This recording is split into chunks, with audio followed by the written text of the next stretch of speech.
আজ বিদ্যাদেবী সরস্বতী পুজো। সেই পুজো উপলক্ষে মেতে উঠেছেন আম বাঙালিরা। ঠিক তেমনই পূর্ব মেদিনীপুরের পাঁশকুড়ার শ্যামসুন্দরপুর পাটনা ইউথ ওয়েলফেয়ার সোসাইটির পুজো এবছর ৪৫তম বর্ষে পদার্পণ করল। তাদের এবছরের পুজোর থিম শহীদ মিনার। শহীদ মিনারের আদলে পুজোর থিম করা হয়েছে। পুজো উপলক্ষে প্রতি বছর নাম সংকীর্তন, ঢাক, বাদ্যযন্ত্র সহকারে পেতলের রথযাত্রা হয়। সংঘ প্রাঙ্গণ থেকে মাইশোরা পর্যন্ত একটি সুসজ্জিত রথযাত্রা হয়। এদিন রথের দড়িতে টান দেন পাঁশকুড়া পৌরসভার চেয়ারপারসন নন্দকুমার মিশ্র ও সিদ্ধা ২ নম্বর গ্রাম পঞ্চায়েতের প্রধান হামিদুল খান।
কারণ সেভাবে কিছু নেই। বিষয়টা হচ্ছে আমাদের গ্রামটা অনেক বড়, কিন্তু সেই অর্থে আষাঢ় মাসে যে জগন্নাথ দেবের রথযাত্রা হয় সেরকম রথযাত্রা হয় না।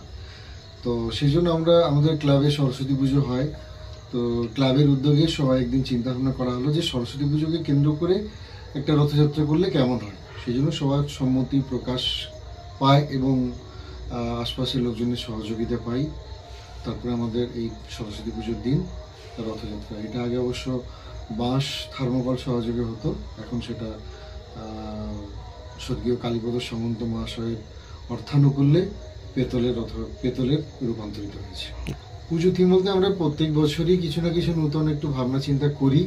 তো এবছরও আমরা একটু ভাবনা চিন্তা করেছি, হয়তো সেভাবে ফুটিয়ে তুলতে পারিনি কারণ সময় কম, সহযোগিতাও অনেক কম, যে কারণে আমরা চেষ্টা করেছি শহীদ মিনার যে আমাদের স্মৃতিস্তম্ভ রয়েছে কলকাতার বুকে, তো সেই শহীদ মিনারের অবয়ব কিছুটা তুলে ধরার জন্য এবং তার মধ্যে প্রতিমা আনা।